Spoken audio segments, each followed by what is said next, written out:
ये सब करने के बाद मैंने अपनी कॉन्शियसनेस को डीमन रियल्म की गहराइयों में भेजा और अपने क्लोन में दाखिल होकर चुपचाप डीमन स्टार पर नजर रखने लगा। दूर खड़े उस नौजवान को देखकर, जो तारों के बीच चांद की तरह सबकी सुरक्षा में घिरा हुआ था, मेरे होंठों पर एक ठंडी मुस्कान आ गई। अब शिकार शुरू करने का वक्त आ गया है। अब शिकार शुरू करने का वक्त आ गया है। डीमन रियल्म के बिल्कुल बीचों बीच हड्डियों से भरे सुनसान रेगिस्तान के ऊपर दो खून जैसे लाल चांद हवा में टंगे हुए थे। जमीन गहरे लाल रंग की थी, चारों तरफ सफेद हड्डियों के ढेर लगे थे और दानवों की डरावनी चीखें तेज हवाओं के साथ गूंज रही थीं। तभी 9 स्केलेटल ड्रैगन्स द्वारा खींची जा रही एक शानदार कैरेज रेगिस्तान के ऊपर से धीरे धीरे आगे बढ़ रही थी। बाहर गॉड ट्रांसफॉर्मेशन रेल्म का एक डीमन जनरल आंखें बंद करके बैठा था, जबकि 4 peak nascent soul demon generals चारों तरफ पूरी सतर्कता से नजर रख रहे थे। अंदर एक बेहद हैंडसम लेकिन खतरनाक आभा वाला नौजवान इंसानी खोपड़ी से खेल रहा था। वही था डीमन स्टार नाइटफॉल, जो डीमन रियल में हजारों सालों में सिर्फ एक बार पैदा होता है। उसे जरा भी अंदाजा नहीं था कि उसके लिए एक ऐसा खेल तैयार हो चुका है जो उसकी पूरी किस्मत बदलने वाला था। एम्परर तियन अपने early stage nascent soul clone के जरिए ठंडी नजरों से सब कुछ देख रहा था। पहला, दूसरा और तीसरा लेवल 1 टावर अपनी जगह पर है। सारी फॉर्मेशंस तैयार हैं। इस बार एम्परर तियान ने कोई चाल या ट्रिक नहीं चली। उसने सीधे अपनी पूरी ताकत झोंक दी। उसने 10,000 क्लोन्स और 5 late stage nascent soul clones को पहले ही सुनसान इलाके के जरूरी रास्तों पर भेजकर फॉर्मेशन लगाकर इंतजार करने का आदेश दे दिया था। इस बार कोई स्मार्ट प्लान नहीं, सिर्फ कुचल देने वाली ताकत। कैरेज धीरे धीरे एक बिल्कुल साधारण दिखने वाली घाटी में दाखिल हुई। जैसे ही पूरा काफिला घाटी के बिल्कुल बीच पहुंचा, बिना किसी चेतावनी, बिना किसी चुनौती, बिना एक भी फालतू शब्द के एम्परर तियन ने सिर्फ एक आदेश दिया, अटैक। अगले ही पल घाटी के दोनों किनारों और नीचे से 10,000 परछाइयां एक साथ वॉइड में दिखाई दी। फॉर्मेशन तुरंत एक्टिव हुई और फिर स्पिरिचुअल पावर की बेरहम बारिश शुरू हो गई। 10,000 नेसेंट सोल कल्टीवेटर्स ने एक साथ हमला कर दिया। आसमान पल भर में फट गया। अनगिनत स्पेल्स मिलकर तबाही की ऐसी लहर बन गई जैसे 9 हेवन की मिल्की वे उल्टी दिशा में टूटकर कार्रिज पर बरस पड़ी हो। उस पल ऐसा लगा जैसे समय ही रुक गया हो। Damn it! डीमन लॉर्ड का गार्डियन गुस्से में चीख पड़ा। उसे समझ ही नहीं आया कि इतने सारे ह्यूमन कल्टीवेटर्स डीमन रियलम के बीचों बीच पहुंचे कैसे। अगले ही पल उसने जोरदार दहाड़ लगाई और अपना धर्म फॉर्म बाहर निकाल दिया। देखते ही देखते 3 सिर और 6 भुजाओं वाला विशाल डीमन गॉड आसमान में खड़ा था। उसकी 6 भुजाओं में अलग अलग डिमोनिक वेपन्स थे और वह इस विनाशकारी हमले को रोकने की कोशिश करने लगा, लेकिन उसके सामने पागलों की पूरी फौज थी। 3,000 क्लोन जोरदार गर्जना करते हुए सीधे उसके धर्मा फॉर्म पर टूट पड़े। न कोई बचाव, न कोई पीछे हटना, सिर्फ सीधा हमला। टकराते ही 3,000 नेसेंट सोल क्लोन्स ने बिना एक पल गंवाए अपनी नेसेंट सोल को सेल्फ डिस्ट्रक्ट कर दिया। ऐसा लगा मानो 3,000 सुपरनोवा एक साथ फट पड़े हों। भयानक एनर्जी स्टॉर्म ने अपने रास्ते में आने वाली हर चीज को निगल लिया। स्पेस काली दरारों से चीर दिया गया और दोनों तरफ की विशाल पहाड़ियां पल भर में मिट्टी में मिल गई। घमंडी डीमन गॉड का धर्मा फॉर्म एक सांस पूरी होने से पहले ही टुकड़ों में बिखर गया। डीमन जनरल ने खून और अपने अंदरूनी अंग उगल दिए। उसकी आंखों में सिर्फ गुस्सा और यकीन न कर पाने वाला डर था। एक ताकतवर नेसेंट सोल कल्टीवेटर होने के बावजूद वह हजारों नेसेंट सोल के सेल्फ डिस्ट्रक्ट के सामने टिक नहीं पाया। वह एक शब्द भी नहीं बोल सका। अगले ही पल उसकी बॉडी और प्राइमोडियल स्पिरिट दोनों उस भयानक एनर्जी शॉकवेव में पूरी तरह चकनाचूर हो गए। चारों नेसेंट सोल लेवल के डीमन जनरल्स जो उसकी रक्षा कर रहे थे, 10,000 उसी लेवल के कल्टीवेटर्स के घेराव में एक चीख तक नहीं निकाल पाए और पल भर में राख बन गए। क्लोन्स की चाल इतनी तेज थी कि धुआं छंटने का इंतजार भी नहीं किया। सब सीधे लूट में जुट गए। ये सारे ट्रेजर्स मेरे हैं। वो 9 ड्रैगनबोन ब्लेड्स बढ़िया हैं। उन्हें खोलकर मटेरियल्स के तौर पर ले जाओ और ज्यादा लालची मत बनो। उस एंशिएंट कैरेज के पहिए मैजिक क्रिस्टल के बने हैं। उनमें से एक मेरे लिए छोड़ देना। कुछ ही पलों बाद पूरा बैटलफील्ड उजड़ा पड़ा था। तभी कैरेज के मलबे से कांपता हुआ एक नौजवान बाहर निकला। नाइटफॉल पूरी तरह सदमे में था। उसने चारों तरफ एक जैसे मास्क पहने काले कपड़ों वाले लोगों की भीड़ देखी और उसका दिमाग सुन्न पड़ गया। ये क्या हो गया? मेरे प्रोटेक्टर्स कहाँ हैं? मेरे गार्ड्स कहाँ गए? और मेरे 9 ड्रैगन बोन ब्लेड्स कहाँ हैं? झोंगलुओ धीरे धीरे उसकी तरफ बढ़ा। उसकी खून जैसी लाल आंखों में जरा भी भावना नहीं थी। प्लान बिल्कुल परफेक्ट था। अब बस नाइटफॉल को स्मॉल वर्ल्ड में ले जाकर सदर्न रीजन में टेलीपोर्ट करना था। और वहीं खत्म कर देना था ताकि हेवनली डाओ की मेरिट को भी आसानी से धोखा दिया जा सके। एम्परर तियन तो ये तक सोचने लगा था कि मिलने वाली मेरिट पावर से अपनी स्पिरिचुअल रूट को इमॉर्टल ग्रेड तक कैसे पहुंचाए, लेकिन जैसे ही जोंगलुओ ने नाइटफॉल की गर्दन पकड़ने के लिए हाथ बढ़ाया, अचानक सब कुछ बदल गया। नाइटफॉल के शरीर के अंदर से गॉड ट्रांसफॉर्मेशन से भी कहीं ज्यादा डरावनी ऑरा फूट पड़ी। वो डीमन एम्परर की डिवाइन इम्प्रिंट थी। कौन है जिसकी इतनी हिम्मत हुई? एक गूंजती हुई आवाज पूरे आसमान में फैल गई। अगले ही पल लाल आसमान फट गया और डिवाइन पनिशमेंट जैसी गहरे बैंगनी लाइटनिंग सीधा जोंगलुओ के हाथ पर गिरी। जोरदार धमाका हुआ, उसका पूरा हाथ सुन्न पड़ गया और सारी ताकत गायब हो गई। उसी एक पल में नाइटफॉल के शरीर पर मौजूद डीमन एम्परर की सील खून जैसी लाल रोशनी बनकर अभी तक बंद न हुए स्पेस टाइम वोर्टेक्स में घुस गई और पलक झपकते ही गायब हो गई। जोंगलुओ वहीं खड़ा रह गया, उसका हाथ पूरी तरह खाली था। स्मॉल वर्ल्ड के अंदर एम्परर तियान ये सब देखकर दंग रह गया। उसके मन में बस एक ही बात आई, पकी हुई बतख उड़ गई। अब उसे हेवनली मंडेट के सन की बेहयाई अच्छी तरह समझ आ गई थी। हालांकि असली निशाना हाथ से निकल गया, लेकिन इस लड़ाई की कमाई फिर भी बहुत बड़ी थी। एक god transformation demon lord, 4 nascent soul demon generals और 9 ड्रैगन बोन्स की सारी दौलत अब उसकी वॉर स्पॉइल्स बन चुकी थी। अगले ही पल सारे क्लोन्स गायब हो गए और पीछे सिर्फ उजड़ा हुआ मैदान बचा, मानो डीमन रेस का मजाक उड़ा रहा हो। दूसरी तरफ डीमन एम्परर के पैलेस में गहरी साधना में बैठा डीमन एम्परर अचानक आंखें खोल बैठा। वह दुश्मन का चेहरा साफ नहीं देख पाया, लेकिन उस भयानक ऑरा को हमेशा के लिए याद कर लिया। उसे समझ आ गया था कि डीमन रियल्म पर अब तक का सबसे बड़ा तूफान आने वाला है। डीमन एम्परर के पैलेस में सिंहासन से निकलती ठंडी ऑरा ने पूरे हॉल को काली बर्फ से ढक दिया। उसकी आवाज बहुत ऊंची नहीं थी, लेकिन नीचे घुटनों पर बैठे सभी डीमन लॉर्ड्स और डीमन एम्परर्स की रूह तक कांप उठी। इतने सारे ह्यूमन कल्चरेटर्स डीमन रियल्म के बीच तक आ गए, मेरे पर्सनल डिसिप्लिन को मार दिया और तुम लोगों को भनक तक नहीं लगी। हजारों नेसेंट सोल कल्चरेटर्स कोई 1-2 लोग नहीं होते। क्या तुम्हारी सुरक्षा सिर्फ नाम की है? अभी अभी बचाया गया नाइटफॉल जख्मों से भरा हुआ था। उसकी ऑरा बुझते हुए दिए जैसी कमजोर हो चुकी थी।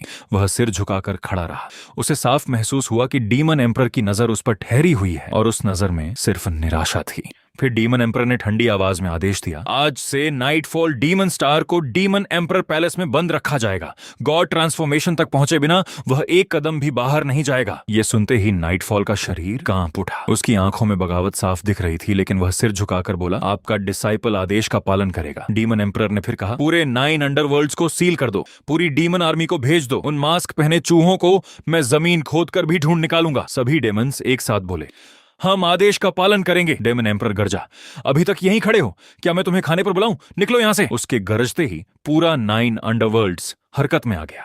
तेज हवाएं चलने लगीं, हर तरफ किलिंग इंटेंट फैल गया और डीमन रियलम के हर बड़े शहर में नए वांटेड पोस्टर्स लगा दिए गए।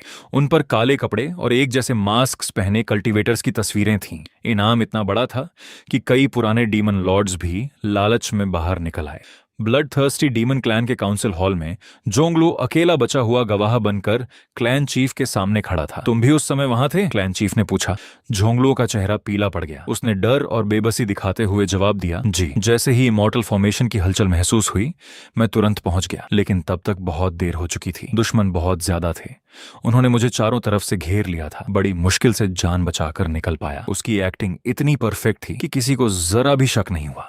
क्लैन चीफ कुछ देर चुप रहा, फिर बोला, जिंदा बचना तुम्हारी किस्मत थी, इसमें तुम्हारी कोई गलती नहीं, लेकिन इस बेइज्जती का बदला खून से लिया जाएगा। जोंगलुओ, तुम्हारा प्योर ब्लड लाइन और टैलेंट हमारे क्लैन का भविष्य है।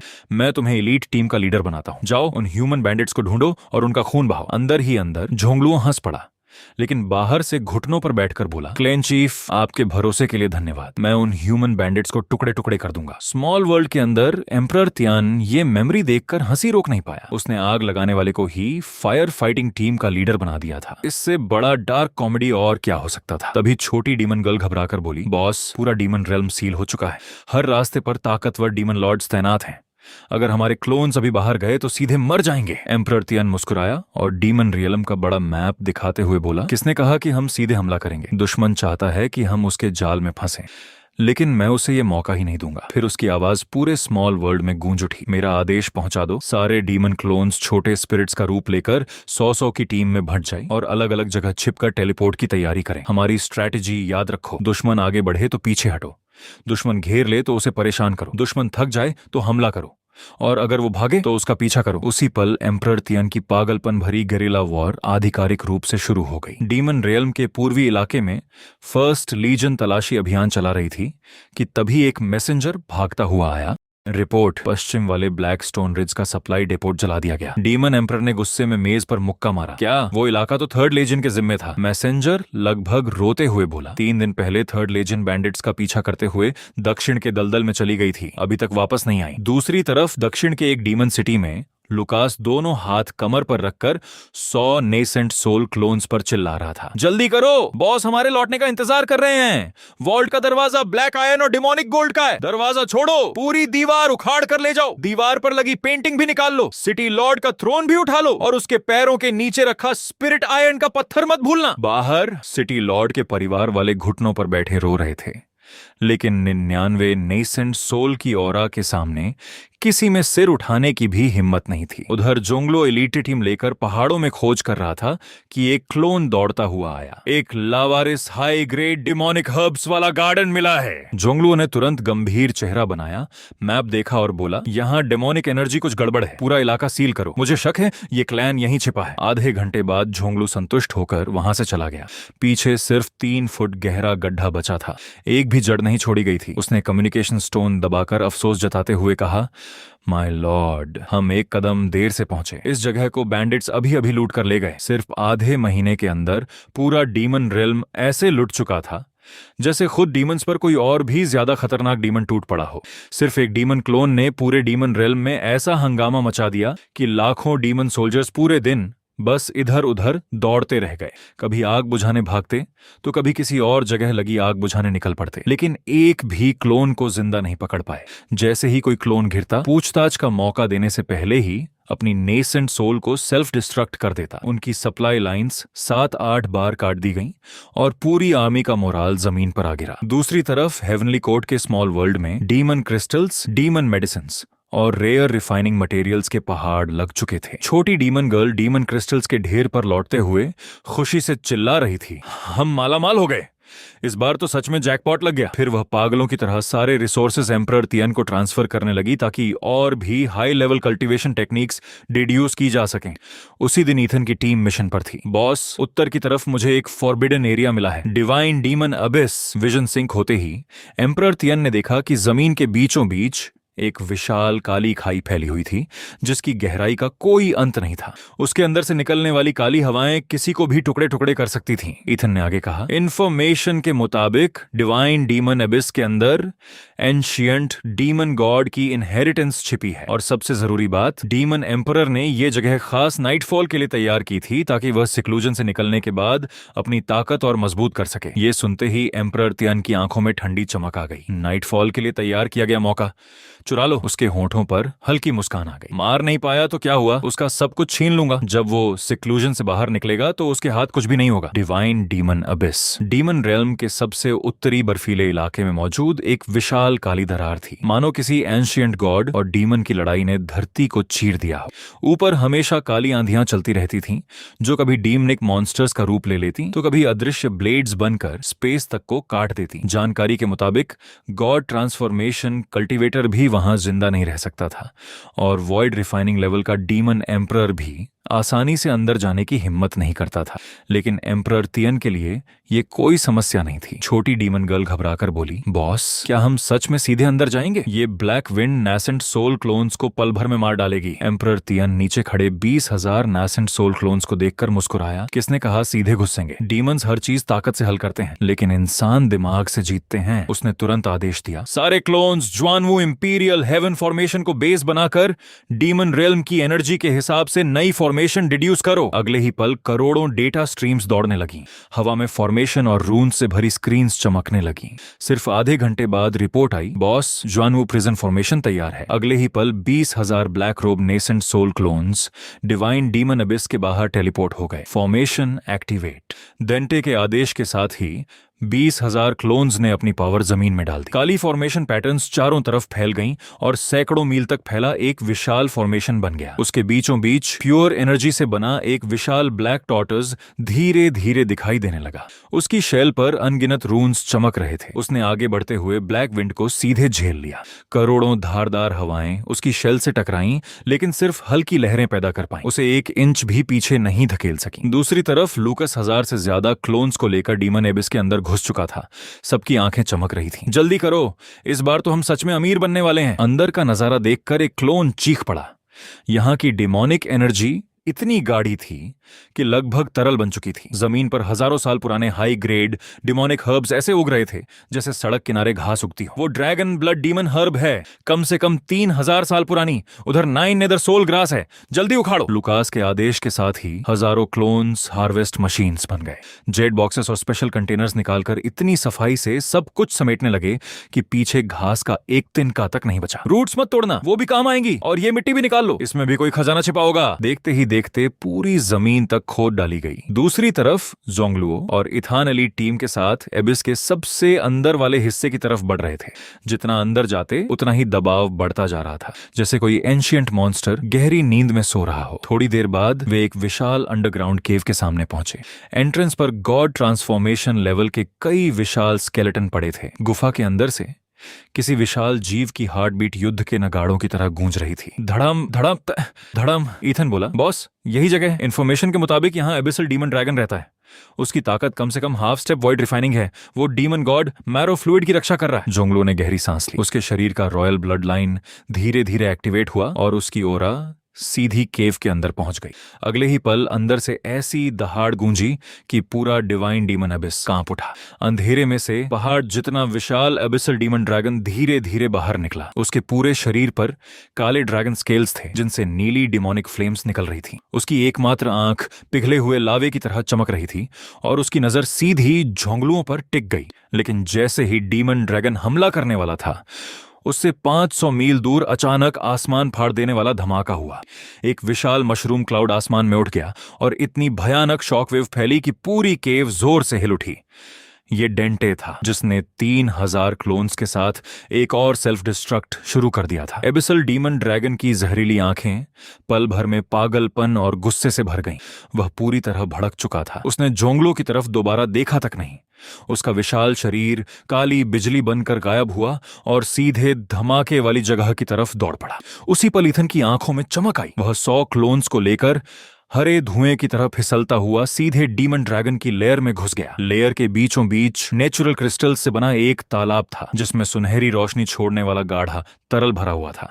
यही था demon god's marrow fluid. Ethan और बाकी क्लोन्स ने तुरंत हथेली जितने छोटे काले गॉड्स निकाले, उनका ढक्कन खोला और चिल्लाए, सब कुछ खींच लो। अगले ही पल गॉड के अंदर से भयानक सक्शन फोर्स निकली। पूरा डीमन गॉड्स मैरो फ्लूइड सुनहरे ड्रैगन की तरह घूमता हुआ उड़कर गॉड्स के अंदर समा गया। सिर्फ 5 सांसों के अंदर पूरा तालाब खाली हो चुका था। ईथन खुशी से चिल्लाया, बॉस काम हो गया। लेकिन वापस मुड़ते वक्त उसकी नजर तालाब के सबसे नीचे पड़ी। वहां सिर जितनी बड़ी एक काली बोन दबी हुई थी जिससे हल्की सी डाव ऑरा निकल रही थी। ईथन की धड़कन तेज हो गई। ये तो कोई बड़ा ट्रेजर लगता है, ज्यादा मत सोचो, निकाल लो। आदेश मिलते ही 100 क्लोन्स उस पर टूट पड़े। किसी ने क्रॉबार निकाला, किसी ने जायंट आयरन शवेल, तो किसी ने फॉर्मेशन ब्रेकिंग ड्रिल। सबने मिलकर पूरी ताकत लगाई। कड़क कड़क की आवाज के साथ जमीन में दबी डाउबोन आखिरकार बाहर निकल आई। तभी दूर से गुस्से से भरी ड्रैगन रोर गूंज उठी। एबिसल डीमन ड्रैगन वापस आ चुका था। उसे समझ आ गया था कि उसके साथ धोखा हुआ है। अगले ही पल उसका काला ड्रैगन ब्रेथ मौत की किरण बनकर स्पेस को चीरता हुआ केव की तरफ दौड़ा। इथान ने डॉबोन उठाई और बिना एक पल घंबाए टेलीपोर्ट एक्टिवेट कर दिया। पीछे खड़े दर्जनों क्लोन्स चीख भी नहीं पाए और ड्रैगन ब्रेथ में पिघल गए। लेकिन उसी पल तेज सफेद रोशनी चमकी और ईथन, बाकी क्लोन्स और डॉबोन वहां से गायब हो गए। पीछे सिर्फ खाली तालाब बचा और एबिसल डीमन ड्रैगन गुस्से में पूरी अबिस हिला देने वाली दहाड़े मारता रह गया। हेवनली कोर्ट के स्मॉल वर्ल्ड में जैसे ही गोड और दाओबोन पहुंचे, पूरे स्मॉल वर्ल्ड की स्पिरिचुअल एनर्जी उफान मारने लगी।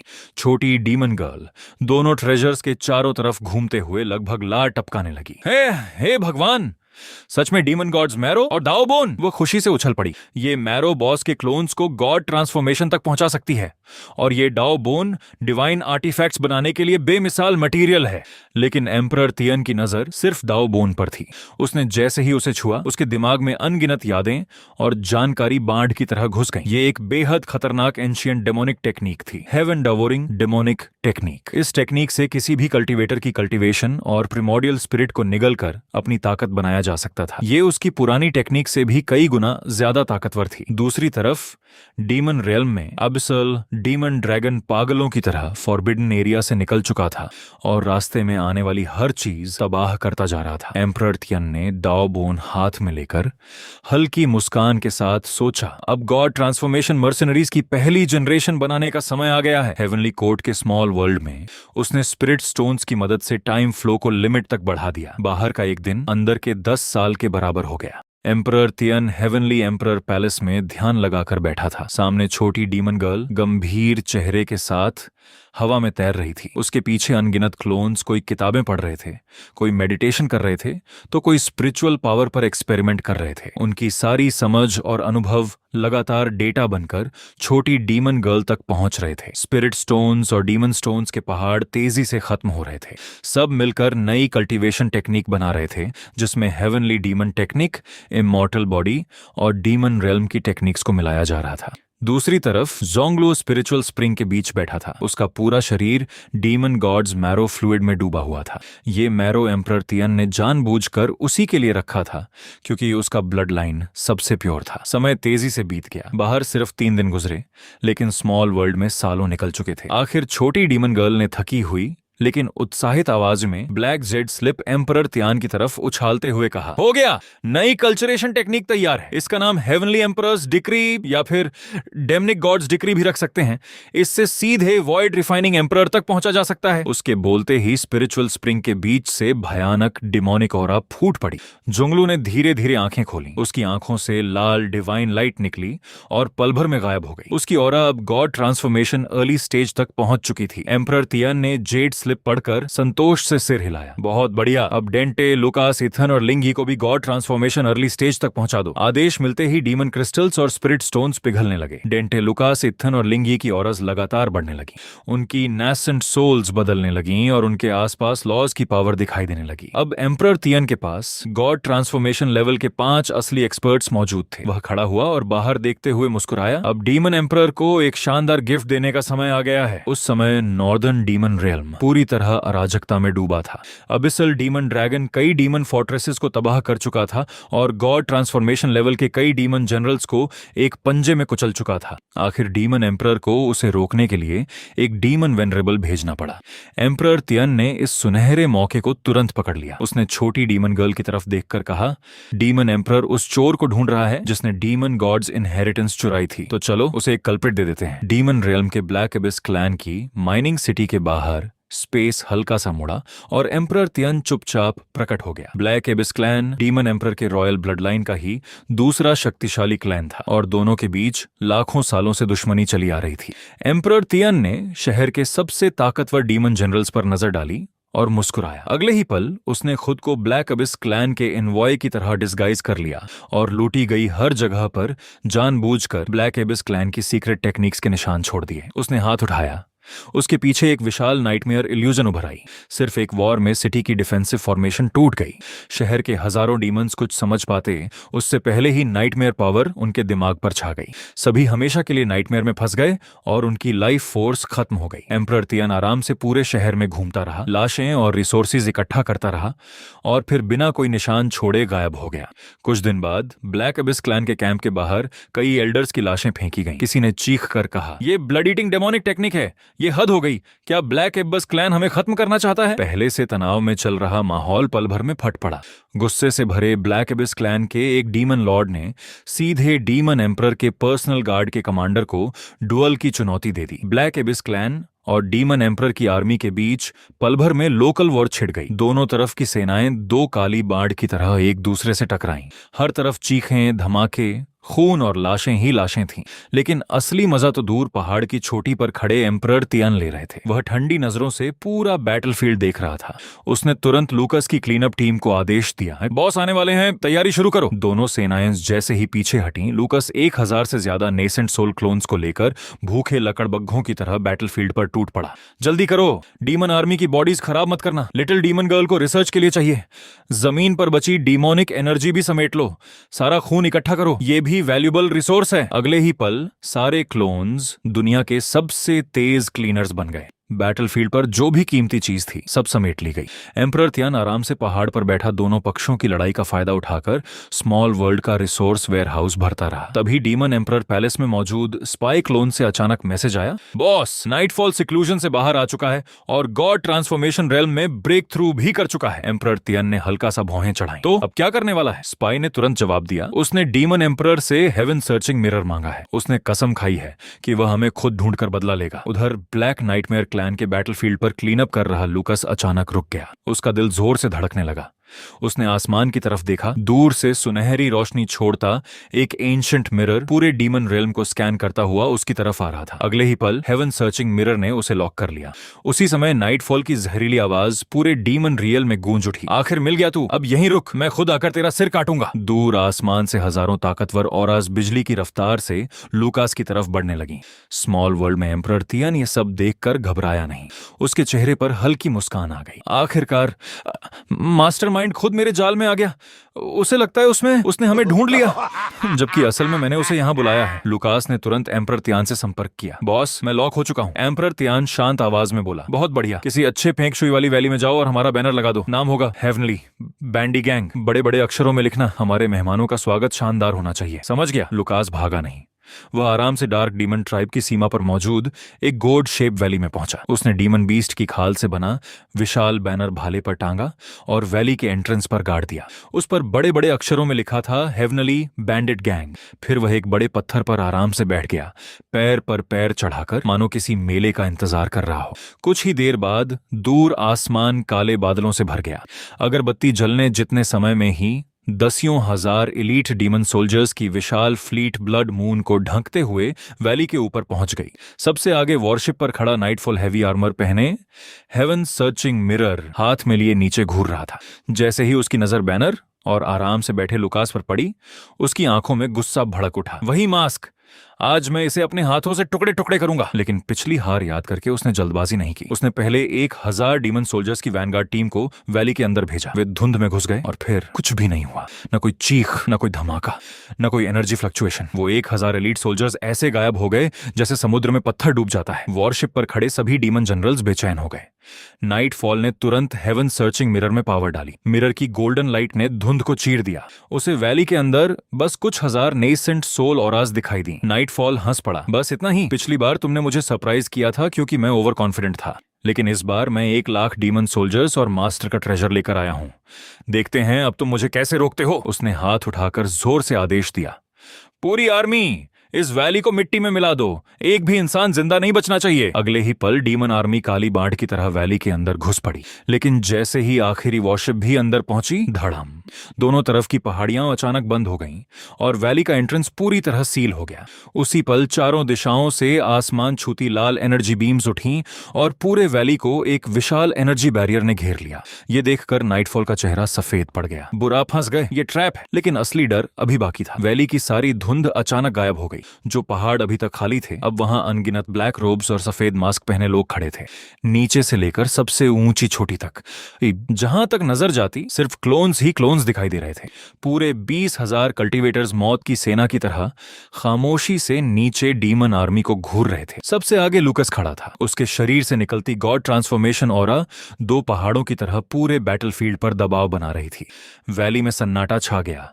हर डीमन सोल्जर वहीं जम गया। लूकस मुस्कुराया, अपने सफेद दांत दिखाए और ताने भरी आवाज में बोला, हेवनली बैंडेड गैंग में आपका स्वागत है।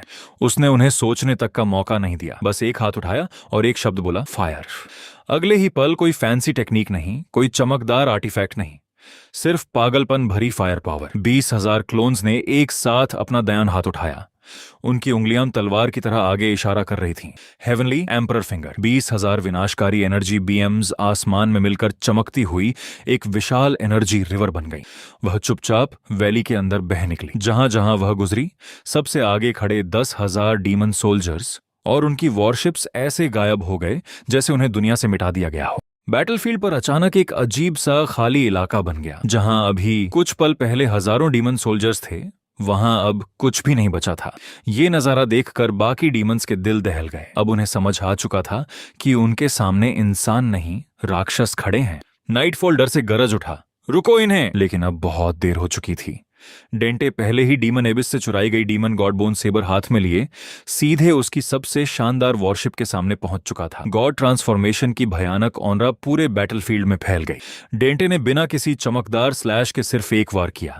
ब्लेड लाइट की जगह स्पेस में एक काली दरार उभरी और सीधे नाइटफॉल की तरफ कट गई। दोनों के बीच कुछ ही मूव्स का मुकाबला हुआ, लेकिन नाइटफॉल को तुरंत एहसास हो गया कि दोनों की ताकत में जमीन आसमान का फर्क है।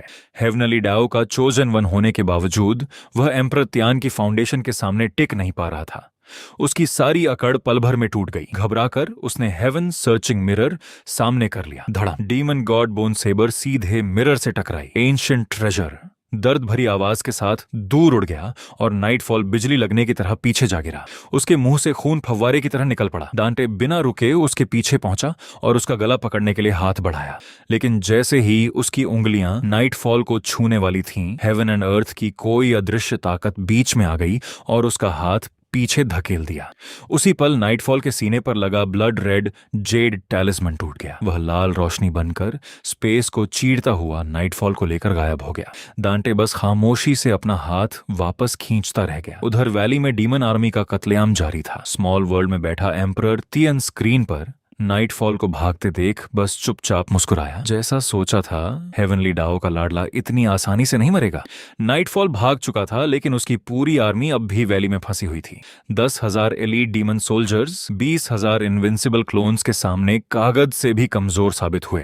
तभी लुकास खून से भीगी चट्टान पर चढ़ा और जोर से बोला, रुको। सारे क्लोन्स ने एक साथ अटैक रोक दिया। पूरे बैटलफील्ड में सिर्फ मरते हुए डीमंस की कराहें बची थीं। लुकास मुस्कुराया, हम प्रोफेशनल्स हैं, किलिंग तो बस शुरुआत है, असली काम है प्रॉफिट कमाना। बस फिर क्या था, अगले ही पल पूरा माहौल बदल गया। जो क्लोन्स अभी तक किलिंग मशीन्स थे, वही अब प्रोफेशनल लूटर्स बन गए। स्टोरेज बैग्स उतारो, आर्मर निकालो, वेपन्स खोलो, वॉरशिप का फ्रेम भी छोड़ना मत, लूकस चिल्लाया। हर डीमन कॉप्स को ध्यान से पैक किया गया। लिटिल डीमन गर्ल को रिसर्च के लिए सब कुछ परफेक्ट कंडीशन में चाहिए था। जो बॉडी डैमेज करता, उसका रिवॉर्ड कट जाता। उधर इथान इंजीनियरिंग शवेल लेकर जमीन खोद रहा था। ये मिट्टी 10,000 डीमन सोल्जर्स के खून से सींची गई है। बॉस के लिए फर्टिलाइजर बनेगी। 3 फीट गहरा खोदो। आधे घंटे बाद पूरी वैली चमक रही थी। एक भी कॉप्स, वेपन या रिसोर्स पीछे नहीं छोड़ा गया।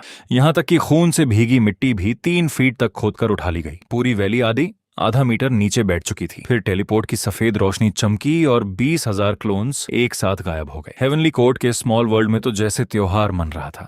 लिटिल डीमन गर्ल सीधे डीमन स्टोन्स के पहाड़ पर कूद पड़ी और खुशी से लौटने लगी। बॉस, इस बार तो जैकपॉट लग गया। एम्परर तियन आराम से सिंहासन पर बैठा स्पिरिचुअल टी पी रहा था। उसके सामने लूट के पहाड़ लगे थे। लिटिल डीमन गर्ल ने लिस्ट पढ़ना शुरू किया। 80 million low grade demon stones, 3 million medium grade, 50,000 से ज्यादा डीमन आर्टिफैक्ट्स, ढेर सारी हाई ग्रेड कॉप्सेस और एक मेमोरी क्रिस्टल भी मिल गया। वह खुशी से उछल पड़ी। बॉस, इतना लूट मिला है कि सिस्टम का नया फंक्शन अनलॉक हो गया। उसने हाथ हिलाया और लाइट स्क्रीन खुल गई। Clone fusion function unlock. अब कई क्लोन्स मिलकर एक सुपर पावरफुल क्लोन बना सकते थे। एम्परर तियन अपने मेक की आंखों में चमक आ गई। तभी लिटिल डीमन गर्ल शरारती मुस्कान के साथ बोली, बॉस, नाइटफॉल अभी ब्लड पूल में छिपकर हीलिंग कर रहा है, क्यों ना उसकी रिकवरी में थोड़ा मसाला डाल दें। उसने तुरंत क्लोन फ्यूजन एक्टिवेट कर दिया। दूसरी तरफ डीमन रियलम के रॉयल ब्लड पूल में नाइटफॉल उबलते हुए ब्लड पूल के अंदर बैठा अपना शरीर ठीक कर रहा था। उसने सोचा था 1 महीने में सब ठीक हो जाएगा। तभी धड़म ऐसा धमाका हुआ कि पूरा ब्लड पूल हिल गया। नाइटफॉल ने डर कर ऊपर देखा। ब्लड पूल के ऊपर लगी 9 लेयर्स की रिस्ट्रिक्शंस एक विशाल सुनहरे पंजे ने फाड़ डाली थीं। अगले ही पल 3 सिर और 6 हाथों वाला एक विशाल मॉन्स्टर अंदर उतर आया। उसकी ऑरा लगभग वॉइड रिफाइनिंग लेवल को छू रही थी। बीच वाला सिर डरावनी मुस्कान के साथ बोला, नाइटफॉल, नहा रहे हो? पानी ठीक है? सुना है हीलिंग कर रहे हो? बड़ी अच्छी बात है। हमारी हेवनली बैंडेड गैंग ने अभी होम सर्विस शुरू की है। नाइटफॉल दहाड़ उठा। तुम्हें कैसे पता चला मैं यहाँ हूँ? तीनों सिर एक साथ हंस पड़े। इतनी फॉर्मेलिटी क्यों? क्लास शुरू करते हैं। अगले ही पल वह विशाल शरीर सीधे ब्लड पूल में कूद गया। उबलता हुआ खून चारों तरफ उछल गया। उसने एक हाथ से नाइटफॉल का पैर पकड़कर उसे उल्टा लटका दिया। लेसन नंबर 1, पूरे शरीर की एक्सरसाइज। कड़ाक कड़ाक नाइटफॉल को हथौड़े की तरह इधर उधर पटकना शुरू कर दिया गया। उसकी हड्डियां लगातार टूटने लगी। बाकी 5 हाथ लगातार सील्स बनाते रहे। पूरा ब्लड पूल भंवर बन गया और उसकी सारी एनर्जी खींचकर उस विशाल क्लोन के शरीर में जाने लगी। नाइटफॉल की टूटी हुई आवाज निकली, रुको, मुझे हीलिंग करने दो। लेकिन जवाब में बस हंसी आई। इतना सा बाथ वाटर तो मेरे लिए माउथ वॉश भी नहीं है। कुछ ही पलों में पूरा ब्लड पूल सूख गया और नाइटफॉल की हालत मिट्टी के ढेर जैसी हो गई। तभी उसके सीने पर लगा प्रोटेक्टिव मिरर फट गया। अगले ही पल वॉइड रिफाइनिंग लेवल की भयानक ऑरा पूरे ब्लड पूल में फैल गई। डीमन एम्परर का क्लोन आग के बीच से प्रकट हुआ। उसने गुस्से में आसमान ढक देने वाला विशाल हाथ उठाया और सीधे उस फ्यूजन क्लोन पर हमला कर दिया। लेकिन उस फ्यूजन क्लोन के तीनों सिर एक साथ खतरनाक मुस्कान के साथ हंस पड़े। मालन के छहों मुक्के एक साथ कस गए। उसके पूरे शरीर की पर्पल गोल्ड स्केल्स खड़ी हो गईं और उसके अंदर भयानक ताकत जमा होने लगी। उसके तीनों सिर एक साथ मुस्कुराए। बूढ़े, मैं कब से तेरा इंतजार कर रहा था। आज तुझे दिखाता हूं कि पेइंग प्लेयर की असली ताकत क्या होती है। इतना बोलते ही माला पीछे नहीं हटा बल्कि सीधे आगे झपटा। उसके छहों मुक्के एक साथ मिलकर विनाश की लहर बन गए। डीमन गॉड्स फिस्ट, 3000 गुना पावर बूस्ट। धड़ाम, वह सीधे डीमन एम्परर के विशाल हाथ से टकरा गया। नीचे लावा उबलने लगा और पूरी अंडरग्राउंड केव लाल आग से चमक उठी। एक तरफ पृथ्वी के पिघले हुए पत्थरों से बना विशाल हाथ था, दूसरी तरफ पर्पल गोल्ड स्टील जैसे 6 मुक्के। लेकिन नतीजा सबकी उम्मीदों से उल्टा निकला। डीमन एम्परर का विशाल हाथ 6 जगह से छेद हो गया। पिघला हुआ लावा बारिश की तरह नीचे गिरने लगा। मालान हवा में तैरते हुए अपनी तीनों गर्दनें घुमाने लगा ताकि रिकॉइल संभाल सके। फिर हंसकर बोला, तो ये है वॉइड रिफाइनिंग की ताकत। दम तो है लेकिन ज्यादा टिकाऊ नहीं लगती। डीमन एम्परर गुस्से से कांप उठा। उसका विशाल हाथ फिर से जुड़ गया और देखते ही देखते 100 फीट ऊंचा आग का फैंटम बन गया। उसका चेहरा साफ नहीं दिख रहा था लेकिन उसकी किलिंग इंटेंट पूरे स्पेस को हिला रही थी। नीच कीड़े, अपनी औकात भूल गया है, देखते हैं कब तक टिकता है। उसकी आवाज बिजली की तरह गूंजी। पूरा ब्लड पूल परगेटरी कांप उठा। चारों तरफ स्पेस में दरारें फैल गईं। फिर उसने शक भरी नजरों से मां लान को देखा। तू डीमन नहीं है, तू आखिर है क्या? हजारों सोल्स की ताकत एक शरीर में कैसे है? उधर हेवनली कोर्ट के स्मॉल वर्ल्ड में एम्परर तियन आराम से सिंहासन पर बैठा था। उसके सामने 6 लाइट स्क्रीन्स तैर रही थी। वह टॉप ग्रेड डीमन स्टोन्स ऐसे उठा उठाकर फेंक रहा था जैसे किसी तालाब में मछलियों को दाना डाल रहा हो। उसने मुस्कुराकर कहा, ये लड़ाई इस पर नहीं कि वो कितना टिकेगा, ये इस पर है कि मेरे पास कितना पैसा है। तभी लिंगी उत्साह से चिल्लाया, लिटिल डीमन गर्ल पावर पूरी खोल दो। आज उसे पेइंग प्लेयर का असली मतलब समझाते हैं। लिटिल डीमन गर्ल ने तुरंत कंट्रोल पैनल चलाया। एनर्जी चैनल 3 गुना बढ़ गया। स्पिरिट स्टोन्स जलने की स्पीड सीधे 300% पर पहुंच गई। अगले ही पल स्मॉल वर्ल्ड के डीमन स्टोन्स के पहाड़ टूटने लगे। सारी एनर्जी स्पेस को चीरती हुई सीधे मालान के शरीर में घुस गई। ब्लड पूल में खड़ा माला अचानक आसमान की तरफ देखकर दहाड़ा। उसकी पर्पल गोल्ड स्केल से डिवाइन लाइट फूट पड़ी। उसकी नसें इतनी एनर्जी से भर गईं कि स्किन से गोल्डन लाइटनिंग निकलने लगी। अगले ही पल उसके छहों हाथ घूमे और वह डीमन एम्परर के फैंटम पर टूट पड़ा। Demonic god's chaotic dance. उसके छहों मुक्के इतनी तेजी से चले कि सिर्फ उनकी आफ्टर इमेजेस दिखाई दे रही थीं। हर पंच में पहाड़ तोड़ देने वाली ताकत थी। धड़ धड़ धड़ धड़। डीमन एम्परर हाथ उठाकर डिवाइन पावर चलाना चाहता था लेकिन लगातार पड़ रहे मुक्कों ने उसे संभलने तक का मौका नहीं दिया। चारों तरफ पत्थर उड़ने लगे। आग की लपटें फैल गईं। वॉइड रिफाइनिंग की रौबदार ऑरा गायब हो चुकी थी। अब डीमन एम्परर खुद दब गया था। गुस्से में उसने अपने आसपास के लॉज छोड़ दिए। पूरी स्पेस की ताकत माला पर टूट पड़ी लेकिन माला ने बचने की कोशिश तक नहीं की। उसके शरीर की पर्पल गोल्ड लाइट बस एक पल के लिए हल्की हुई, फिर पहले से भी ज्यादा चमक उठी। बाइंग सिर से लूकास गरजा, बॉस का ऑर्डर है, इसे खत्म कर दो। बीच वाले सिर में जोंगलू की आंखें बर्फ जैसी ठंडी थीं। मौका मिलते ही मालन के छहों हाथ एक साथ जुड़े और उसने पूरी ताकत से डीमन एम्परर के सीने पर वार किया। क्रैक। फैंटम के कोर पर बनी मैजिक बैरियर में दरार पड़ गई। डीमन एम्परर का फैंटम जोर से कांपा और उसकी ऑरा अचानक कमजोर पड़ गई। तभी वॉइड की गहराई से और भी डरावना प्रेशर आने लगा। पूरा स्पेस कांपने लगा। एम्परर तियन ने तुरंत आदेश दिया, बस रिट्रीट, ज्यादा लालच मत करो। बैटलफील्ड में मा लान रुक गया। उसने टूटते हुए डीमन एम्पर के फैंटम को देखा और तीनों सिर एक साथ मुस्कुराए। अफसोस, थोड़ा और टाइम मिलता तो तेरे इस क्लोन को लैंप ऑनियल बना देता। इतना कहकर वह पीछे हटा, लेकिन भागने की बजाय अचानक दिशा बदलकर कोने में पड़े नाइटफॉल की तरफ दौड़ पड़ा। नाइटफॉल की हालत कीचड़ जैसी हो चुकी थी। अभी अभी ठीक हुई उसकी हड्डियां फिर से टूट चुकी थी। माँ ला को अपनी तरफ आता देख उसकी आंखों में डर भर गया। वह चीखना चाहता था लेकिन आवाज तक नहीं निकली। माँ! लान उसके पास उतरा और बोला, प्रिंस नाइटफॉल, सर्विस खत्म हो गई, अब पेमेंट लेने का समय है। अगले ही पल उसका हाथ बिजली की तरह बढ़ा और नाइटफॉल की नई बनी टांग पकड़ ली। छपाक! खून चारों तरफ उछल गया। नाइटफॉल कुछ समझ पाता उससे पहले उसकी पूरी टांग शरीर से अलग हो चुकी थी। फिर दूसरे हाथ से माँ लान ने उसके गले में लटका एंशिएंट जेड पेंडेंट भी झटके से उतार लिया। नाइटफॉल की दर्द भरी चीख पूरे ब्लड पूल में गूंज उठी। जाते जाते माला ने पीछा करते डीमन एम्परर की तरफ मुड़कर बीच वाली उंगली दिखाई और हंसते हुए बोला, बूढ़े, ये लड़का अभी बच्चा है, अगली बार ज्यादा बॉडीगार्ड्स लेकर आना, ये वाले तो बिल्कुल काम के नहीं निकले। अगले ही पल सफेद रोशनी चमकी और टेलीपोर्ट एक्टिवेट हो गया। डीमन एम्पर का असली शरीर स्पेस को चीरता हुआ अंदर घुसा, लेकिन तब तक माला गायब हो चुका था। उसके पीछे स्पेस की एक लहर तक नहीं बची। रोआर! डीमन एम्परर की दहाड़ पूरे बर्निंग हेवन डीमन रियल में गूंज उठी। उसकी चीख इतनी भयानक थी कि पूरा डीमन रियल्म कांप गया। गुस्से में उसका फैंटम फट पड़ा। पूरी अंडरग्राउंड केव तबाह हो गई। 10,000 साल पुराना ब्लड पूल परगेटरी आग में जलकर खत्म हो गया। मलबे के बीच नाइटफॉल अकेला पड़ा था। उसने अपनी कटी हुई टांग देखी, खाली ब्लड पूल देखा, टूटा हुआ जेड पेंडेंट याद आया और डीमन एम्परर का बर्बाद हुआ ट्रम्प कार्ड। उसकी आंखें पूरी तरह खून जैसी लाल हो गईं।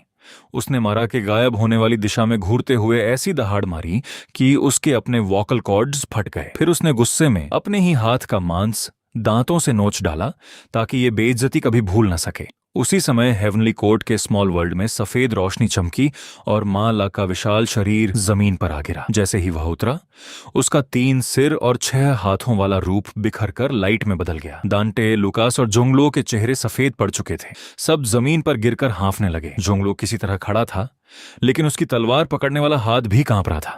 इस लड़ाई में 3000 नेसेंट सोल क्लोन्स में से आधे खत्म हो चुके थे। जीत शानदार थी, लेकिन उसकी कीमत भी बहुत भारी थी। धत्त तेरे की! लुकास पूरी तरह थक चुका था, लेकिन उसके चेहरे पर फिर भी शैतानी मुस्कान थी। उसने खून से भीगी हुई नाइटफॉल की कटी टांग और एंशिएंट जेड पीस ऊपर उठाकर हंसते हुए कहा, बॉस, ये टांग वांग चाय के खाने के लिए। एम्परर तियान ने टांग की तरफ देखा तक नहीं। उसकी नजर सीधे एंशिएंट जेड पीस पर टिक गई।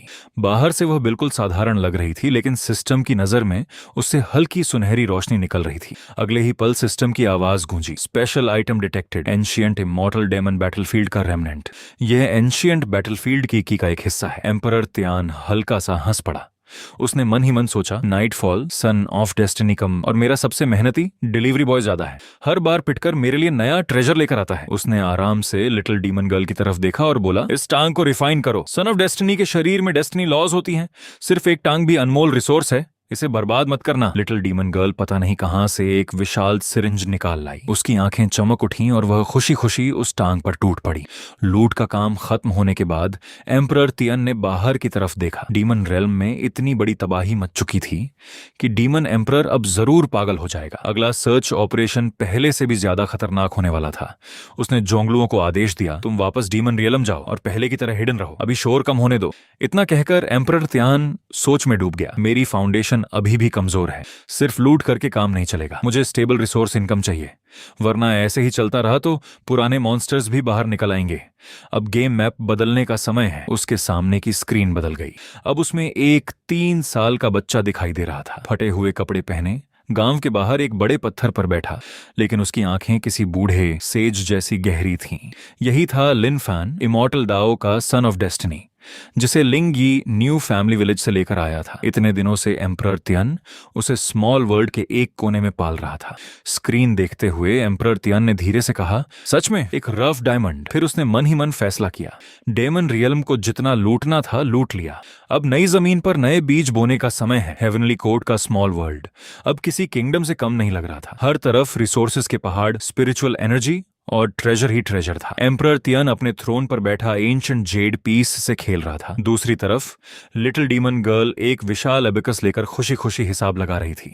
उसकी मुस्कान कानों तक पहुंची हुई थी। बॉस, इस बार की लूट इतनी ज्यादा है कि अगर इसे सिस्टम एनर्जी में बदल दूं तो मेरी पावर कई गुना बढ़ जाएगी। एम्परर तियन ने नीचे खड़े क्लोन्स की तरफ देखा, फिर शांत आवाज में बोला, अब तक सारे रिसोर्सेज सिर्फ मेन फोर्स पर लगाए थे, लेकिन अब डीमन एम्परर पूरी तरह दुश्मन बन चुका है। कुछ समय लो प्रोफाइल रहना पड़ेगा, इसलिए अब फोकस ह्यूमन वर्ल्ड पर होगा। सारे अंडे एक ही टोकरी में नहीं रखे जाते। उसने हाथ उठाया। अभी सिर्फ डेंटे और लुकस गॉड ट्रांसफॉर्मेशन में है, ये काफी नहीं। 5000 अर्ली गॉड ट्रांसफॉर्मेशन क्लोन्स तैयार करो। ये सुनते ही लिटिल डीमन गर्ल के हाथ से अबैक्स लगभग गिर गया। उसकी आंखें फट गईं। बॉस, आप पागल हो गए हो क्या? ये मेरी आधी से ज्यादा सेविंग्स खत्म कर देगा। एम्परर तियन बिल्कुल शांत था। पैसा रखा रहे तो पत्थर है, खर्च होकर ताकत बने तभी उसकी कीमत है। रिसोर्सेज का असली काम फाइटिंग फोर्स बनाना है। लिटिल डीमन गर्ल ने गहरी सांस ली और एनर्जी कन्वर्जन सिस्टम एक्टिवेट कर दिया।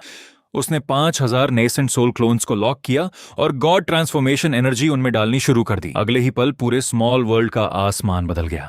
डीमन स्टोन्स और स्पिरिट स्टोन्स के पहाड़ टूटकर रंग बिरंगी एनर्जी स्ट्रीम्स में बदल गए। सारी एनर्जी 5000 क्लोन्स के अंदर समाने लगी।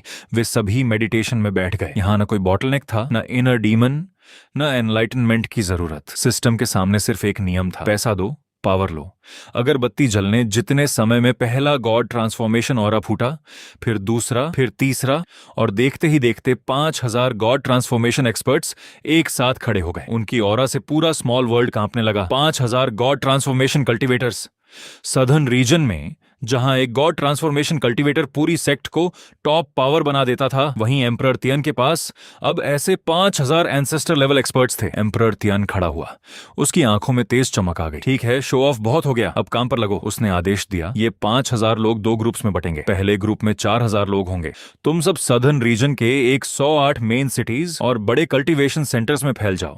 तुम्हारा मिशन सिर्फ एक है, पैसा कमाना। हेवनली कोर्ट ट्रेडिंग एसोसिएशन बनाओ। पिल्स, फॉर्मेशंस, वेपन्स, तालिस्मन्स सब बेचो। कॉस्ट इतनी कम रखो कि बाकी ट्रेडिंग एसोसिएशंस या तो हमारे आगे झुक जाएं या दिवालिया हो जाए। हमारी क्लोन्स दिन रात पिल रिफाइनिंग और आर्टिफैक्ट फोर्जिंग कर सकते हैं। पूरा मार्केट मोनोपोली में बदल दो। जब पिल्स और मैजिक आर्टिफैक्ट्स का फ्लो हमारे हाथ में होगा, पूरा कल्टीवेशन वर्ल्ड हमारी मुट्ठी में होगा। आदेश का पालन होगा। 4000 गॉड ट्रांसफॉर्मेशन क्लोन्स ने एक साथ दहाड़ लगाई। अगले ही पल वे डैंडिलायन सीड्स की तरह लाइट बनकर पूरे सदर्न रीजन में फैल गए। फिर एम्परर तियन ने सामने खड़े लिंगी और बाकी 1000 गॉड ट्रांसफॉर्मेशन क्लोन्स की तरफ देखा। लिंगी अब पहले से भी ज्यादा शांत और विद्वान लग रहा था। एम्परर तियन ने मैप पर लाल निशान वाली जगह दिखाते हुए कहा, लिंगी, तुम इन 1000 लोगों को लेकर 10,000 ग्रेट माउंटेन्स जाओ। डीमन रेस के पास रिसोर्सेज की कमी नहीं, लेकिन एल्केमिस्ट्स और आर्टिफैक्ट रिफाइनर्स की बहुत कमी है। ये हमारा सबसे बड़ा बिजनेस अपॉर्चुनिटी है। पहले शांति से डील करना। अगर समझ जाए तो अच्छा, और अगर नहीं समझे। उसके होंठों पर हल्की मुस्कान आ गई। तो उन्हें सिखा देना कि वर्च्यू से लोगों को कैसे मनाया जाता है। लिंगी मुस्कुराया जैसे उसने चश्मा ठीक किया। समझ गया बॉस। पहले उन्हें थोड़ी वार्म अप देंगे, फिर उनके इंपोर्ट एक्सपोर्ट रूट्स भी हमारे नाम कर देंगे। अगले ही पल सफेद रोशनी चमकी और लिंगी अपने 1000 गॉड ट्रांसफॉर्मेशन क्लोन्स के साथ वहां से गायब हो गया। सारा इंतजाम पूरा होने के बाद पहले से भरा हुआ स्क्वायर अब काफी खाली हो चुका था। वहां सिर्फ 10,000 क्लोन्स बचे थे। एम्परर तियन पालथी मारकर बैठ गया और आदेश दिया, सुपर कॉम्प्यूटेशन मोड एक्टिवेट। अगले ही पल 10,000 क्लोन्स एक साथ वॉइड रेल्म की कल्टीवेशन टेक्निक निकालने में जुट गए। हेवनली एम्परर्स डिक्री को आधार बनाकर void refining technique, alchemy, formations और आर्टिफैक्ट्स सबकी डिडक्शन एक साथ शुरू हो गई। एम्परर तियन बुदबुदाया, एल्केमी, फॉर्मेशन और आर्टिफैक्ट हमारी कोर टेक्नोलॉजी है, इन्हें कभी नहीं छोड़ना। तभी उसे कुछ याद आया। अरे वो बच्चा कहाँ है? लिनफैन क्या कर रहा है? उसने डिवाइन सेंस फैलाया और अगले ही पल उसके होंठ फड़क उठे। ये मिट्टी में खेल रहा है। लेकिन ध्यान से देखने पर एम्परर तियन भी चौंक गया। लिनफान स्पिरिचुअल सॉइल से अपने आप स्पिरिट गैदरिंग फॉर्मेशन बना रहा था। वह सिर्फ 3 साल का था। किसी ने उसे फॉर्मेशन नहीं सिखाई थी। वह सिर्फ अपने इंस्टिंक्ट और टैलेंट के भरोसे मिट्टी सजाते सजाते खुद ही फॉर्मेशन बना बैठा था। एम्परर तियन मन ही मन बोला, यही होता है सन ऑफ डेस्टिनी। किसी को जान देनी पड़ती है टैलेंट के लिए और किसी को सब कुछ पैदा होते ही मिल जाता है। इसे ऐसे खेलने नहीं छोड़ सकते। अगले ही पल वह स्मॉल माउंटेन पर प्रकट हुआ। फटी हुई निकर पहने लिन फैन बड़ी सावधानी से चमकते पत्थर फॉर्मेशन की आई में लगा रहा था कि अचानक उसके सामने अंधेरा छा गया। ऊपर देखा तो MC मुस्कुराते हुए खड़ा था। अच्छे बच्चे, इमॉर्टल टेक्निक सीखोगे, बाद में अपने मास्टर की तरह आसमान में उड़ोगे, जमीन के अंदर घुसोगे, सब कुछ कर पाओगे। चुटकी बजाते ही चारों तरफ सैकड़ों क्लोन्स प्रकट हो गए। हर क्लोन के हाथ में अलग अलग किताबें थीं। Basic cultivation technique, human meridians explained और न जाने क्या क्या। सभी मुस्कुराते हुए लिन फैन को घेर कर खड़े हो गए। बेचारा लिन फैन डर कर पीछे हट गया। MC ने मुस्कुराकर कहा, आज से ये सारे तुम्हारे प्राइवेट ट्यूटर्स हैं। सन ऑफ डेस्टिनी हो तो ट्रेनिंग भी उसी लेवल की होगी। बाकी बच्चे अभी ABC सीख रहे हैं और तुम एक्ू पॉइंट सीखोगे। डरना मत, ये सब बहुत जेंटल टीचर्स हैं। फिर उसने आदेश देना शुरू किया, ईथन इसे पहले पढ़ना लिखना सिखाएगा। रोज 1000 कैरेक्टर्स याद नहीं हुए तो रात को दूध नहीं मिलेगा। डेंटे इसे मेडिसिनल बात देगा। एडल्ट डोज का 1/1 इस्तेमाल करना, जब तक मर न जाए चलता रहेगा। इसकी बॉडी स्ट्रांग है, सह लेगा। बाकी सभी बारी बारी से इसे पढ़ाएंगे। 24 घंटे लगातार, सोते समय भी लेक्चर चलेगा। इसे कहते हैं सबकॉन्शियस एजुकेशन। लिन फैन की आंखों में आंसू आ गए। मम, मुझे माँ के पास जाना है। लेकिन एम्परर तियन बिना पीछे देखे वहां से चला गया। उसके पीछे सिर्फ 100 मुस्कुराते हुए क्लोन्स कांपते हुए लिन फैन की तरफ बढ़ने लगे। उसी समय सदर्न रीजन के 10,000 ग्रेट माउंटेन्स में ब्लैक टाइगर डीमन एम्परर गुस्से से दहाड़ रहा था। कौन है ये इंसान जो मेरी टेरिटरी में घुसा है? उसका 10 जांग ऊंचा असली शरीर प्रकट हुआ और भयानक डीमन ऑरा चारों तरफ फैल गई। उसके सामने लिंगी बिल्कुल शांत खड़ा था। उसने मुस्कुराकर हाथ जोड़ दिए। ब्रदर ब्लैक टाइगर, इतना गुस्सा मत होइए। मैं हेवनली कोर्ट मर्चेंट एसोसिएशन का वाइस प्रेसिडेंट हूं। आज आपके साथ बिजनेस करने आया हूं। ब्लैक टाइगर डीमन एम्परर गरजा, बिजनेस में तुम्हें खा जाऊंगा। और विशाल टाइगर क्लॉ सीधे लिंगी पर आ गिरी। लिंगी ने सिर हिलाया। अफसोस, अच्छी शराब नहीं पीनी थी, अब सजा वाली पीनी पड़ेगी। उसने सिर्फ उंगली चटकाई। अगले ही पल पीछे का स्पेस फट गया और एक साथ 1000 गॉड ट्रांसफॉर्मेशन एक्सपर्ट्स प्रकट हो गए। उनकी ओराइगा ने तूफान बनाकर ब्लैक टाइगर डीमन एम्परर को सैकड़ों मीटर पीछे धकेल दिया। उसका पंजा हवा में ही रुक गया। कुछ सेकंड पहले जो दहाड़ रहा था, अब वहीं जल्दी जल्दी अपना असली शरीर छोटा करके एक साधारण मध्यम उम्र के आदमी में बदल गया। उसने हाथ रगड़ते हुए हंसकर कहा, अरे तो आप हेवनली कोर्ट मर्चेंट एसोसिएशन के मित्र हैं। अभी जो हुआ वो तो हमारा वेलकम सेरेमनी था। उम्मीद है बुरा नहीं माना होगा। लिंगी की मुस्कान और गहरी हो गई। ब्रोदर ब्लैक टाइगर सचमुच बड़े ईमानदार इंसान हैं। अब चलिए पूरे माउंटेन रेंज की मेडिसिनल हर्ब्स और एक्सक्लूसिव पिल डिस्ट्रीब्यूशन पर आराम से बात करते हैं। इसी दौरान सदर्न रीजन के बड़े बड़े शहरों में रातों रात हेवनली पीक पवेलियन और हेवनली कोर्ट आर्टिफैक्ट पवेलियन की शानदार इमारतें खड़ी हो गईं। ओपनिंग डे पर सारे पिल्स और मैजिक आर्टिफैक्ट्स आदि कीमत पर बिकने लगे। क्वालिटी सबसे बेस्ट, प्राइस सबसे कम। देखते ही देखते पूरा सदर्न रीजन पागल हो गया। हेवनली स्टार सिटी के बीचों बीच हेवनली पीक पवेलियन के बाहर 3 गलियों तक लाइनें लग गईं। लोग एक दूसरे को धक्का देते हुए चिल्ला रहे थे, अरे धक्का मत दे, जल्दी करो, मुझे सिर्फ 2 बॉटल्स चाहिए। तभी एक रूक कल्टीवेटर भीड़ से बाहर निकला। उसके हाथ में 2 जेड बॉटल्स थीं और खुशी से उसका चेहरा लाल हो रखा था। ये तो टॉप ग्रेड पिल्स हैं, सिर्फ 2 स्पिरिट स्टोन्स में। वेनबो टावर यही पिल 10 स्पिरिट स्टोन्स में बेचता है, वो भी लो ग्रेड। हेवनली पीक वाले तो सच में भगवान हैं। उसकी बात सुनते ही भीड़ और पागल हो गई। सामने वैनबाउ टावर की दूसरी मंजिल पर शॉपकीपर वांग फुगुई का चेहरा काला पड़ चुका था। उसने हाथ की जेड बीड्स गुस्से में तोड़ डाली। ये लोग आए कहां से? उसके आदमी ने जवाब दिया, कुछ पता नहीं। सबसे डरावनी बात यह है कि इनका स्टॉक कभी खत्म नहीं होता। हम कई बार खरीद चुके हैं, हर बार तुरंत नया स्टॉक आ जाता है, जैसे पिल्स हवा से पैदा हो रही हों। ये प्रॉफिट कमाने नहीं आए, पूरा मार्केट खत्म करने आए हैं। वांग फुगी दांत पीसते हुए बोला, जाओ दानमिंग सेक्ट के एल्डर जाओ वुजी को बुलाओ, कहो ये लोग फेक पिल्स बेचकर मार्केट खराब कर रहे हैं। उधर हेवनली कोर्ट पिल पेविलियन के अंदर सब कुछ बिल्कुल व्यवस्थित था। 12 काउंटर्स पर बिक्री चल रही थी। लुकास पीछे बैठकर लेजर देख रहा था और सिस्टम से एम्परर त्यान को रिपोर्ट दे रहा था। बॉस, हेवनली स्टार सिटी का वेयरहाउस लगभग खाली हो गया। ये कल्चरिवेटर्स तो लूट मचा रहे हैं। एम्परर त्यान की आवाज आई, घबराओ मत, दूसरी प्रोडक्शन लाइन तैयार है। याद रखना, हमारा मकसद प्रॉफिट नहीं, मार्केट कैप्चर करना है। ट्रबल करने वाला कोई भी हो, प्लान नंबर 2 शुरू कर देना। तभी बाहर से जोरदार शोर सुनाई दिया, रास्ता छोड़ो, Danming sect law enforcement. Peak golden core ऑनरा भीड़ को चीरती हुई अंदर आई। वांग फुगुई खुश होकर आगे बढ़ा और उसके साथ सफेद दाढ़ी वाला डैनमिंग सेक्ट एल्डर झाओ वुजी अंदर आया। उसने घमंड से सिर उठाकर कहा, यहाँ का मालिक कौन है? शिकायत मिली है कि तुम लोग फेक पिल्स बेच बेच रहे हो? डायनमिंग सेक्ट इन्हें तुरंत सील करेगा। पूरा हॉल शांत हो गया। लूक्स आराम से खड़ा हुआ और मुस्कुराकर बोला, बूढ़े, खाना कुछ भी खाओ लेकिन झूठ मत बोलो। हमारी हर पिल टॉप ग्रेड है। जाओ वूजी ने व्यंग्य से हंसते हुए एक ची गैदरिंग पिल की बोतल उठाई, बिना देखे जमीन पर फेंक दी। जेड बोतल टूट गई और गोल गोल पिल्स बाहर लुढ़क गईं। उनकी खुशबू पूरे हॉल में फैल गई। जो वूजी ने नाक सिकोड़ते हुए ताना मारा, इतनी खुशबू? जरूर पॉइजन छुपाने के लिए फ्लेवर मिलाया है। ऐसी कचरा पिल्स भी कोई डेलिकेसी कहलाती है? गार्ड्स, इस फ्रॉड शॉप को अभी के अभी तोड़ दो। जाओ वूजी की दहाड़ पूरे हॉल में गूंज उठी। उसके बगल में खड़ा वांग फूगी भी जहरीली मुस्कान के साथ बोला, सुना ना, एल्डर जाओ ने कह दिया कि ये पॉइजन पिल्स हैं, तो अब ये पॉइजन पिल्स ही हैं। बड़े भाई सही कहते हैं, कुछ बूढ़े लोग समय पहचानना ही नहीं जानते। लूकस ने धीरे धीरे सिर उठाया। उसके चेहरे की प्रोफेशनल स्माइल गायब हो चुकी थी। उसकी जगह बर्फ जैसी ठंडी नजर थी। धड़म! अगले ही पल काउंटर के पीछे खड़े 12 शॉपकीपर क्लोन्स एक साथ रुक गए। उन्होंने धीरे धीरे सिर उठाया। उनके शरीर से भयानक ऑरा फूट पड़ी। वो गोल्डन कोर नहीं थी, नेसेंट सोल भी नहीं, बल्कि पूरे 12 गॉड ट्रांसफॉर्मेशन एक्सपर्ट्स की असली प्रेशर थी। छोटी सी शॉप के अंदर ऐसा लगा जैसे पूरा आसमान टूट पड़ा हो। काउंटर अपनी जगह पर सुरक्षित था, लेकिन झो वूजी और वांग फुगुई ऐसे उड़कर गिरे जैसे आंधी में दो मेढक उछल जाएं। धड़म! दोनों घुटनों के बल जमीन पर गिरे और उनके नी कैप्स टूटने की आवाज साफ सुनाई दी। जो वूजी की आंखें बाहर निकल आईं। God, God transformation experts! उसका पूरा शरीर कांपने लगा। अभी कुछ पल पहले जो घमंड से भरा हुआ था, अब उसकी आंखों में सिर्फ डर बचा था। ये कैसे हो सकता है? एक छोटी सी पिल शॉप और सारे एम्प्लॉइज गॉड ट्रांसफॉर्मेशन? लूकस धीरे धीरे उसके सामने पहुंचा। उसने जमीन से धूल लगी की गैदरिंग पिल उठाई, हल्के से फूंक मारकर साफ की और नरम आवाज में बोला, बूढ़े, इस पिल की कीमत 2 स्पिरिट स्टोन्स है। बॉटल तोड़ दी, इसलिए 1 स्पिरिट स्टोन और कुल 3 स्पिरिट स्टोन्स। और तुम इसे फेक पिल बोल रहे हो? उसने पिल जाओ वूजी के सामने कर दी। खा लो, अगर पॉइजन से मर गए जिम्मेदारी मेरी, लेकिन अगर नहीं मरे तो तुमने हेवनली कोर्ट मर्चेंट एसोसिएशन पर झूठा इल्जाम लगाया। और याद रखना, हम डिफेमेशन केस मुक्कों से लड़ते हैं। जाओ वूजी घबराकर बोला, सीनियर, ये सब गलतफहमी है। भाई! लुकास की आंखें ठंडी हो गईं। उसके बगल का क्लोन आगे बढ़ा। जाओ वूजी का जबड़ा पकड़कर पिल सीधा उसके मुंह में ठूंस दी। अगले ही पल पिल उसके पेट में गई और शुद्ध मेडिसिनल पावर पूरे शरीर में फैल गई। जाओ वूजी के मुंह से आनंद की कराह निकलते निकलते रह गई, लेकिन अगले ही सेकंड लूकस ने उसका गला पकड़कर उसे मुर्गे की तरह हवा में उठा लिया। पहले सदर्न रीजन में तुम्हारा कहा कानून था, आज से हेवनली कोर्ट मर्चेंट एसोसिएशन जो बोलेगा वही कानून होगा। कंपटीशन करना है, करो, हम क्वालिटी बढ़ाएंगे, प्राइस घटाएंगे, अगर गंदी चालें चलोगे। उसने पीछे खड़े हजारों भावहीन गॉड लेवल क्लोन्स की तरफ इशारा किया।